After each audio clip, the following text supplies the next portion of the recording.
Hello guys! Ipakita ko lang sa inyo kung paano ako magluto ng simple pero yummy na macaroni spaghetti.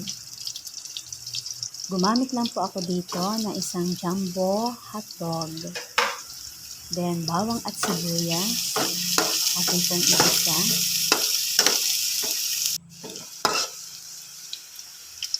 At pag okay na po, ilagay na po ang durog na paminta and soy sauce. 1/4 lang po na macaroni ang aking lulutuin ngayon. Then isang bote lang po ng ketchup.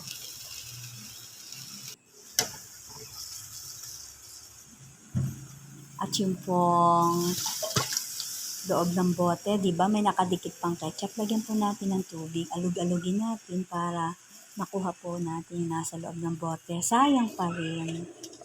Ayan, kumukulo na po ang ating sauce.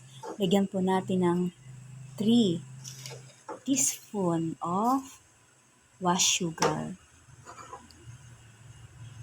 At saka po pampalasa, huwag kakalimutan. And then, evaporated milk. Yan po ang recipe na ito sa mga nagtitipid.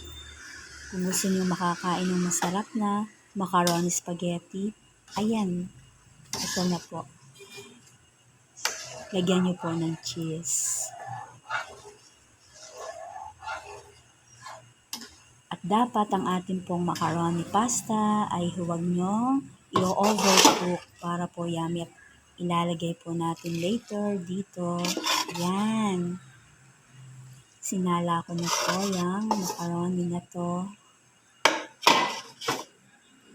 Haluin po natin. Okay na po ang ating macaroni spaghetti. You can try this.